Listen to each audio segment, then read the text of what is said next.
우리는 바르게 알고 예수를 믿고 신앙생활을 해야 됩니다. 말씀에 나오는 시몬 베드로가 예수님의 축복을 받던 것은 예수님을 믿는 순간 예수님과 함께 십자가에 죽었고 사망에서 깨트리시고 부활하신 예수님을 다시 태어나 예수님을 사주팔자로 살아가기 때문입니다. 주인이던 옛사람 시몬 베드로는 죽었고 예수님으로 태어났기 때문입니다. 시몬 갈릴리 호수에서 구이잡이였던 어부였습니다. 그의 동생 안드레도 어부로서 동업자였습니다. 두 사람 다 순수하고 경건한 사람들이었습니다. 더군다나 안드레는 세례 요한의 제자로서 얼마 전에 예수님을 만난 적이 있었습니다. 하루는 그가 동료 한 사람과 더불어 세례 요한의 곁에 섰을 때 마침 예수님께서 근처를 거닐고 계신 것을 보였습니다. 세례 요한이 예수님을 가리키며 말하기를 보라 하나님 어린 양이로다고 했습니다. 이에 두 제자는 예수님 뒤를 따라갔습니다. 예수께서 돌이켜 그들에게 무엇을 구하느냐 하시니 두 사람이 말하기를 납비여 어디 계시오냐고 했습니다. 예수께서 그들에게 와보라 하시니 그들은 그날 예수와 함께 지내면서 많은 대화를 나눴습니다. 이틀 안드레는 자기 형인 시몬을 찾아가서 우리가 메시아를 만났다고 그를 예수께로 데려갔습니다. 그때 예수께서 시몬을 보시고 말씀하시기를 내가 요한의 아들 시몬이니 장사 게바라 하려 하셨습니다. 게바는 헬라어로 번역하면 베드로인데 반석이라는 뜻입니다. 그러나 그날 이후에 시몬은 여전히 어부 생활을 했어요. 그는 예수님이 제자가 된 것을 꿈에도 생각하지 못했습니다. 그러나 예수님께서는 시몬을 잊지 않으셨습니다. 하루는 예수께서 겟세나데 호숫가에 가시니 큰 무리가 말씀을 듣기 위해 모여왔습니다. 사람들이 예수님 예언사고 사고 또 조표음으로 더 이상 말씀을 계속할 수가 없었어요. 이에 물가를 보니 두 배가 있었는데 어부들은 배에 싸워서 그물을 씻는 중이었어요. 예수께서 한 배에 오르시고 육지에 조금 뛰기를 청하시고 앉아서 물을 가르쳤습니다. 그 배는 시몬의 배였어요. 말씀을 마치신 예수님은 시몬에게 이르시기를 깊은 데로 가서 그물을 내려 고기를 잡으라고 하셨습니다. 시몬이 대답하기를 선생이여 우리의 밤이 맞도록 수고를 하였으되 얻은 것은 없지만은 말씀에 의지하여 내가 그물을 내리라고 그리한저 고기에 온 것이 힘이 많아 그물이 쩔뚝이 되었습니다. 이에 다른 배에 있는 동무들 손때에 와서 도와달라 하여 두 배의 체온이 잠길 정도형이 되었습니다. 밝은 대낮에 두 배의 가득한 고기를 잡다니 상식적으로 납득할 수 없는 이 관계에 어부들은 놀라서 입을 다물지 못했습니다. 모두 다 뜻밖의 횡재에 들떠 있었습니다. 근데 시몬을 보세요. 그는 배 그물에 앉아 계신 예수의 무릎 아래 엎드렸습니다. 주여 나를 떠나소서 나는 죄인사라고 했습니다. 그때 예수님께서 시몬에게 말씀하시기를 무서워 말라. 이제 후로는 내가 사람을 취하려고 하시니 그들이 배들을 육지에 대고 모든 것을 버려두고 예수님을 쫓았습니다. 오늘 말씀에 근거하여 예수님을 만난 갈대의 반석으로 변화된 사람이라는 제목으로 말씀을 나누겠습니다.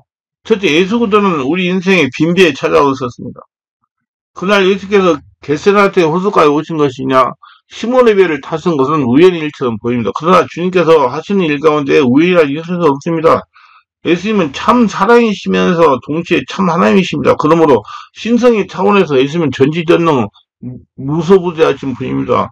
이미 하나님께서는 시몬의 당시의 제자 사무실들을 갖고 계셨어요. 시몬이 밤이 맞도록 수고하였으나 고기를 한 마리 잡지 못한 것 역시 주님의 섭리 가운데 이루어진 것입니다. 간밤에 평소처럼 많은 고기를 잡았더라면 물고기 처분하느라 예수님이 봉사할 결이 없을 겁니다. 그런데 빈배를 도와서 그물을 씻는 것 외에 바쁜 일이 없었기 때문에 주님의 배를 예수님이 모신 겁니다. 시몬의 배는 비교하자면 우리 인생과도 같습니다. 배에 물건이 가득 실려 있으면 다른 물건이 실을 수 없듯이 우리의 마음이 세상 몫으로 가득 차 있으면 주님이 모실 여지가 없습니다. 배에 새로이 물건을 실으려면 먼저 실은 짐을 육지에 부리하듯이 우리 마음에 주님을 모시려면 먼저 마음을 비워야 됩니다. 예수께서 말씀하시기를 마음이 가난한 자는 복이 있나니 천국이 저희 것이며 라고 말씀해서 마음속에 세상이 가득하면 천국이 소유할 수가 없습니다.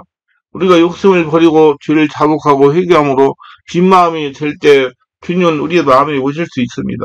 그러나 때로는 주님께서 강권적으로 우리를 빈배로 만드시기도 합니다. 유울레와 같은 광풍이 일어나면 선원들이 배가 스물하지 않도록 무거운 짐을 바다에 버립니다. 이것은 비싼 물건에 버릴 수 없어 그럴 수 없습니다. 심지어는 항해에 필요한 배의 기구들을 버려야 할 때가 있습니다. 때로는 우리 건강에 광풍이 불어닥치기도 하고 경제적인 광풍이 불어닥치기도 합니다. 또는 가정과 자녀 문제로 인하여 광풍이 만날 때도 있습니다. 그럴 때 우리는 왜 하필이면 나에게 이런 어려움이 닥쳐오는가, 원망 불평할 것이 아니라 우리 인생의 배를 비우고 주님을 모시라고 하는 신호인 줄 알고 주님에게 찾아가야 돼. 주님을 모시기 위해서 성령으로 기도하여 마음을 성령으로 채워야 됩니다. 빈 배 곁에서 그물을 씻으면서 시몬은 마음이 울적했을 겁니다. 혹시 그게 급히 목돈이 필요했을지도 모를 일인가. 얼마 전에 그의 장모가 열병에 걸렸을 적에 주님께서 고쳐준 적이 있지만은 그동안 장모를 치료하느라 돈이 많이 약값이 밀렸을지 모릅니다. 그래서 간밤에 빈배로 돌아왔으니 얼마나 속이 상했을까요? 그러니 빈배가 그에게 축복이 될 줄이야 상상이라도 했겠습니까? 말씀을 듣는 분, 지금 여러분 인생의 배에 무엇이 실려 있습니까? 만약에 세상에 대한 집착과 재리에 대한 욕심, 쾌락을 추구하는 욕망 따위가 당시 인생 배에 가득 세우고 있다면 먼저 그런 것들을 다 내버리고 빈배로 만드시길 바랍니다. 그 다음에 그 빈배의 주님을 영접하세요. 주인으로 모시세요. 그래야 할 때 여러분 인생은 새롭고 복되고 획기적인 변화를 경험하게 될 겁니다. 앞에서 언급한 대로 예수께서는 시몬을 제자 삼으려고 일부러 겟세마네 호숫가를 찾아오셨습니다. 복음서를 읽어보면 12제자 중 자원해서 주님이 제자가 된 사람은 아무도 없습니다. 모두 다 주님께서 한 사람 한 씩 불러가지고 제자 삼으셨습니다. 이에 대해 예수께서 말씀하시기를 너희가 나를 택한 것이 아니고 내가 너희를 택하여 세웠나니 요한복음 15장 16절 이렇게 말씀했습니다. 이제 제자뿐만 아니라 오늘날 우리에게도 해당이 되는 말씀. 우리가 예수님을 믿게 된 것은 우리 자신의 뜻이 하는 것이 아니다. 순전히 주님께서 우리를 불러주기 때문이다. 지구상에 70억이 넘는 사람 가운데 특별히 우리 한 사람 한 사람의 고로로 천세계에서 제자로 삼으시는 주님께 감사하시길 바랍니다. 둘째, 예수를 마음에 오신 사람은 변화된 삶을 살게 되는 것입니다. 아니, 예수님을 믿는 사람은 변화를 되게 돼 있습니다. 축복을 받게 돼 있어요. 먼저 믿음의 사람이 됩니다. 그날 예수께 배를 늘리던 시몬은 그물 씻는 일을 멈추고 곁에서 무리에게 하시는 주님 말씀을 들었습니다. 그 말씀 듣는 동안 시몬의 마음에 믿음이 생겼습니다. 그래야 예수께서 깊은 데로 가서 그물을 내려 고기 잡으라 하실 때 지체하지 않고 선생이여 우리 밤이 맞도록 수고를 하였어요. 얻은 건 없지만은 말씀에 의지하여 내가 그물 내려가고 순종했던 것입니다. 예수님의 지시는 갈릴리 바다에 잔뼈가 굵은 시몬 경험과 상식에 맞지 않았습니다. 물고기는 주로 밤에 불을 밝히고 잡습니다. 깊은 물에는 물고기가 잘 놀지 않은 분이나 하나 대낮에는 물고기들이 배 그림자에 보고 숨어버리기 때문에 잡을 수가 없습니다. 더군다나 깊은 곳에는 물고기가 잘 놀지 않습니다. 더군다나 예수님의 목수 출신으로 고기를 잡는 법에 관해서 노련한 어백에 충고한 것은 이치상 맞지 않습니다. 그러면 시몬은 예수님 말씀을 한 귀로 듣고 한 귀로 흘려버릴 수도 있었을 겁니다. 선생님 호의는 고맙지만 사정이 있어서요. 저 때문에 마음 너무 쓰지 마세요. 오늘 밤에 고기를 잡으면 되니까요. 그렇게 정중하게 거절할 수 있었을 겁니다. 근데 시몬은 어그로서의 경험보다 예수님 말씀을 더 신뢰했습니다. 바로 이것이 믿음이다. 믿음은 계산하지 않습니다. 믿음은 의심하지 않습니다. 믿음은 하나님의 말씀 앞에 순종합니다. 그래서 믿음이 시몬을 끌고 간 거예요. 그럼 믿음이 없는 사람은 주님의 말씀을 듣고 옳다고 생각하면서 순종하지 못합니다. 사실이지 예수님 말씀 가운데 옳지 않은 것이 어디 있습니까? 그러나 그 말씀이 옳다고 인정하면서 순종하지 않은 것은 믿음이 없기 때문입니다. 말씀을 들으시는 분들 큰 믿음 소유자가 되기를 원하십니까? 성경에 믿음은 들으면 그래도 말씀으로 말미암는다. 로마서 10장 7절에 하였듯이 주님의 말씀을 듣는데 열심 내시기를 바랍니다. 한번 실천해보세요. 믿음이 몰라보기 잘하는 경험을 하게 될 겁니다. 성실하게 예배에 참석하고 말씀 듣는 사람은 반드시 믿음이 자라게 되세요. 성실하게 교회 기도에 와서 집중 기도하는 사람은 믿음이 자라게 돼 있어요. 교회에 나오신 지 오래되지 않은 분들은 한 번 설교를 들어도 이해가 잘 되지 않을 겁니다. 그렇지만 아주 말씀을 듣다 보면 언젠가 말씀이 들리고 깨달아지기 시작할 겁니다. 제 유튜브 설교를 듣고 자꾸 빠르다고 하시는 분들이 있는데 안 빨라요. 내가 다 들어보면 이제 처음 듣는 생소한 영적인 말이기 때문에 그거 잘 안 들리. 좀 몇 번 들으면 잘 들려요. 그만큼 믿음이 자랐다는 증거입니다. 거기서 한 단계 더 나아가면 말씀이 꼰송이처럼 달게 느껴지고 또한 말씀이 능력이 경험하게 됩니다. 반면에 예배생활 등한히 하는 신자는 말씀을 들을 기회가 없으므로 그만큼 믿음이 자라기 어렵고 그나마 가지고 있던 믿음마저 잃어버리기 쉽습니다. 이렇게서는 하나님 나라의 법칙에 대해 말씀하려 무릇 있는 자는 받아 풍족하게 되고 없는 자는 그 있는 것 빼앗으리라. 마태복음 25장 29절에 말씀하셨습니다. 교회에 나오는 것은 귀한 일이라 그냥 왔다 갔다 하는 것이라면 믿음이 자랄 수 없습니다. 하나님 말씀을 귀담아 들을 때 비로소 믿음이 자라는 겁니다. 그런즉 우리들은 시몬처럼 주님 말씀에 사모하여 듣기에 힘쓰므로 큰 믿음의 소유자가 되시길 바랍니다. 예수님이 누구신지 올바로 알게 됩니다. 시몬이 예수님의 지시에 순종하여 깊은 데에 가서 그물을 내렸더니 어찌나 고기가 많이 잡혔던지 그물이 찔등해 계세요. 동무들에게 손짓해서 와서 도와달라고 하여 그물을 끌어올렸더니 2배 가득 채울 만큼 고기를 잡았습니다.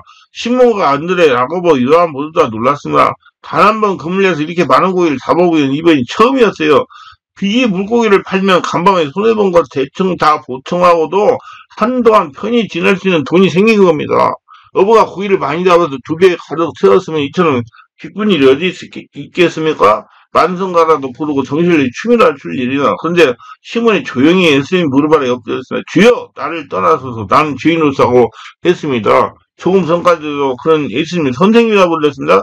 전국 참신하고 인품에 고상하신 랍비로만 알았습니다. 선생이여 우리 밤이 밝도록 수고하셨어요. 얻은 것이 없지만은 말씀에 의지하여 내가 금을 내려라고 했습니다. 그러나 지금 예수님 앞에 엎드린 시몬 입에서 나온 말은 선생님이 아니라 주님이었어요. 유대인들은 주님이라는 호칭을 아무에게 쓰지 않습니다. 주님이란 하나님께 대한 호칭이었어요. 시몬은 예수님께서 행하신 기적을 통해 자기 앞에 앉아있는 분이 하나님을 깨달았게 알게 된 겁니다.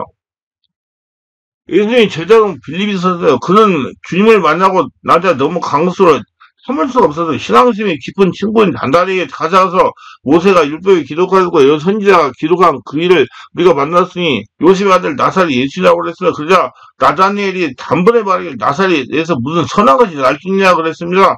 그러나 빌립이 와보라 하니 그 친구의 낯을 보아 예수님 만나러 왔습니다. 그때 예수께서 나다니엘 보시고 말씀하시고 보라 이는 참 이스라엘 사람이야. 그게 간사한 것이 없었다고 말씀하시면서 나다니엘이 놀라서 어떻게 나를 아시나요까 하니 예수께서 대답하시기를 빌립이 너를 부르기 전에 내가 무화과나무 아래 있을 때 보았나라고 하셨습니다. 이건 나다니엘이 아무도 모르게 무화과나무 아래서 하나님께 기도하는 것을 예수께서 보셨다는 말씀입니다.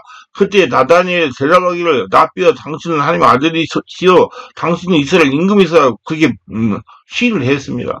그러나 예수께서 제자를 찾아오실 적에 마침 도마가 그 자리에 없었습니다. 나중에 도마가 돌아오자 제자들이 말하기를 우리가 주님을 만나뵙다고 그렇게 얘기했어요. 그러나 도마는 그들의 말을 믿지 않았어요. 내가 그의 손에 못자국을 보며 그 손가락을 그 못자국에 넣으며 내 손을 옆구리에 넣어보지 않고는 믿지 않겠다고 그랬어요. 여드를 지나서 제자들이 모두 집안에 있는데 도마도 함께 있었습니다. 문들이 닫혔는데 예수께서 오서 가운데 서서 말씀하시길 너에게 평강이 있을지어다 하시고 도마가 이르시되 내 손가락을 이리 내밀어 내 손을 보고 내 손을 내밀어 내 옆구리에 넣어보라. 그리하고 믿음 없는 자가 되듬하고 믿음 있는 자가 되라고 가르쳤습니다. 그러자 도마가 대답하기를 나의 주시며 나의 하나님이시라고 하였습니다. 그에게 예수께서는 말씀하시죠. 너는 나를 보는 거로 믿느냐 보지 못하고 믿는 자들 복되다고 그랬어요. 말씀을 듣는 분 예수님을 자신의 주님으로 영접할 때 은혜를 베풀어 주시는 하나님께 감사 영광 돌리시기 바랍니다. 자기 자신이 주인인 걸 알게 됩니다. 시몬은 그물이 찢어질 정도 많은 고기를 잡혔을 때 자기 앞에 앉아 계신 예수님의 신성을 절실히 경험했습니다. 그와 동시에 자기가 추악한 죄인임을 알게 되었으나 그래 두렵고 떨리는 심정으로 주여 나를 떠나서 나는 죄인이라 고백했으나 자기가 죄인인 사실을 인정하지 않는 사람은 하나님의 신성을 경험하지 못하기 때문입니다. 하나님의 거룩하심을 경험하지 못한 사람은 스스로 의로운 자로 여깁니다. 그것은 검은 옷에 검정이 묻어도 별로 표시하지 않는 것 같습니다. 그러나 흰옷에 아주 작은 오물이라도 절실히 드러납니다. 죄인이 추악하며 인간들 사이에서는 잘 드러나지 않습니다. 왜냐하면 인간은 누구나 다 더러운 죄인이니까요. 그러나 거룩하신 하나님 앞에 서면 우리의 타락한 모습이 그대로 드러나기 마련입니다. 이사야 선지자는 성전에 올라가 기도하던 중 환상을 보았어요. 그가 보니 주께서 높이 들린 보좌에 앉으셨는데 그 옷자락은 성전에 가득하고 스럽게 모이셔서 거룩하다 거룩하다 거룩하다 망구에 와여 그 영광이 온 땅에 충만하고 찬송했습니다. 그리고 찬송소리내어 문지방이 터가고 요동하며 집에 연기가 충만했습니다. 그때 이사야가 절박하게 외치기를 하루다 나여 망하게 되었도다. 나의 입술이 부정한 사람이 입술이 부정한 백성들이 거하면서 망군의 여호와이신 왕을 배웠습니다. 그렇게 하세요. 이사야처럼 경건한 사람도 거룩하신 하나님의 모습을 재민하자 자신 죄인임을 절감하고 돌겠던 것보다 그러므로 올바른 신앙이 들으면 시몬처럼 걸어가진 주님을 만나야 됩니다. 그럴 때 주님께서 우리의 마음을, 눈을 밝혀줘서 우리 자신이 죄인인 사실을 깨달아 알게 해주셔서 주님 앞에 죄인됨을 고백하고 사죄 요청을 받게 해주시는 겁니다. 주님을 만나면 삶의 목적이 달라집니다. 두려워 떠난 시몬에게 예수께서 말씀하시기를 무서워 말라. 이제 후로는 내가 사람을 취하리라 그랬어요. 시몬이 내가 지금까지 육신의 삶을 위해 물고기를 잡았으나 이제부터는 내가 사람의 영혼을 주님께 인도하는 사람이 될 것이라는 말입니다. 아주 이제 팔자가 바꿔진 거요. 고기 잡는 사람이 아니라 사람을 낚는 어부가 된 거예요. 영혼을 살리는 사람. 삶이 참 목적이 달라졌으니 지금까지는 자기 자신이라 살아왔으나 이제부터는 주님을 따르는 삶을 살게 됐습니다. 이제까지는 자기 뜻대로 살았는데 이제부터는 예수님 명령에 순종하며 삽니다. 지금까지는 자기 영광을 위해 살았는데 지금부터는 하나님의 영광을 위해 살았는데 지금까지는 이기적인 삶을 추구해서 이제부터는 이타적인 삶을 살아가면 지금까지는 대접받기만을 좋아했는데 이제부터는 남을 대접하는 줄 아는 사람이 됐어요.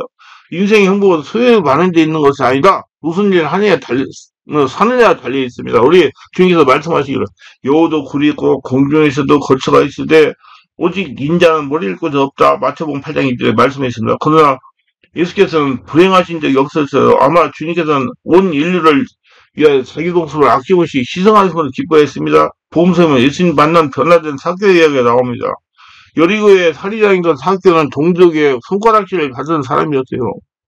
근데 예수님 만나가지고 자기를 용서한 적이 그럼 완전히 새 사람이 되어 주여 보시옵소서 내 소유의 절반을 가난한 자에게 주겠사오며 만일 이것을 토색한 일이 있으면 사비나 갚겠네. 누가복음 19장 8절에 이렇게 말했습니다. 돈이면 다인 줄 알고 살아온 사개오가 자기 재산의 절반을 가난한 사람이 나눠주겠다고 했으니 얼마나 놀라운 변화입니까? 이처럼 예수를 만난 사람은 그 삶에 새로운 변화가 일어납니다. 예수님 만나면 주님이라 살려는 결단합니다. 예수님께서 시몬에게 무서워 말라 이제 후로는 내가 사람을 취하라고 하셨더니 그들이 배들을 육지에 대고 모든 것을 내버려 두고 예수를 쫓았습니다. 시몬뿐만 아니라 동생 안들레 그리고 야고보와 요한 형제도 이 일에 동참해서 아무리 오묘한 진리를 깨달았더라도 실체적으로 아무 소용은 없습니다. 예수님이 길을 가신데 한 사람이 달려서 꿇어 앉아 묻기를 선한 선생이여 내가 물을 하여 영생을 얻을까고 했습니다. 예수께서 이르기를 내가 어째나 나를 선하다 일컫냐 하나님 한 분의 선한 이가 없느니라 하신 다음에 내가 계명을 안 하니 살인하지 마라 가늠하지 마라 도둑질을 하지 거짓은 하지 마라 속여 취하지 말라 내분 공격을 하인다 하시니 그 사람이 대답하기를 선생님 이것은 내가 어렸을 때 다 지켰나이다 하고 말했어요. 예수께서 그 귀히 보시고 이러시고 내게 오히려 한 가지 부족한 것이 있으니 가서 내 있는 것을 다 팔아 가난한 데게 주라 그리하면 하늘에서 보아가 내게 있으라고 와서 쫓으니라고 하셨습니다. 그러나 그 사람은 재물이 많은 곳으로 이 말씀에서 슬픈 기색을 뜨고 근심함으로 쌓아가고 그랬어요. 안 했어요. 여기서 우리는 진리를 아는 것도 중요하지만 아는 바를 실행하는 것도 더욱 중요하다는 것 사실을 알 수 있습니다. 만약 이 부자가 주의 말씀을 따라 결단했다면 주님의 제자가 되어 복음에 위대한 삶을 살아갔을 것입니다. 그러나 이 부자 청년은 예수님을 단지 위대한 랍비로만 알았지 주님으로 알지 못했습니다. 그 결과 주님보다 재물을 더 소중히 알았으므로 제자의 길을 가려는 결단을 하지 못하고 쓸쓸히 떠나고 말해서 만약에 그 사람이 예수님의 메시아를 알았다면 전 재산을 다 버리거나 하더라도 주님을 제자가 되고 했을 겁니다. 말씀을 듣는 분 주님의 살기로 결단하십니까? 나더러 주여 주여 하는 자마다 천국에 다 들어가지고 다만 하나님은 네 아버지 뜻대로 행하는 자 들어가라. 마태복음 7장 21절 하신 주님 할 때도 지금 이 시간 결단하시기 바랍니다. 시몬에게 내가 사람을 취하라 하시는 주님께서 오늘 우리 각 사람에게도 전도의 사명을 주셨어요. 시몬은 초대기의 당시에 사람당 어부였습니다. 오늘 이 시간 시대에 저와 성도들이 사람당 어부로 부르심을 받았습니다. 오늘 주님을 위해 살고자 하는 믿음이 결단하고서 주님을 따르는 성도님들 되시기 바랍니다. 이 시간 시몬의 변한 삶을 통해서 무엇을 느끼셨습니까? 저는 우리 주님께서 예루살렘에 내놓으라는 사람들을 제자로 삼지 않으시고 할 일이 어부의 제자로 삼으신 데 대해 감사합니다. 평범한 어부에 불과했던 시몬이지만 예수를 만나서 완전히 새 사람이 되었어요. 이처럼 우리가 주님을 온전히 만나야 거듭나야 하나님 나라를 위해 일꾼이 될 수 있는 것이다. 그런데 누군데 그래야지 새로운 피조물에 이런 걸 시작해 보라. 새것이 또다 고린도서 5장 17절 시몬처럼 예수를 주인을 믿고 따르는 사람은 누구나 그저 안에서 새 사람이 되었어요. 그런데 이제부터 시몬처럼 예수님이 지대가 되어 많은 사람을 생명의 길을 인도하는 모든 분들이 되시기를 예수님으로 축원합니다. 감사합니다.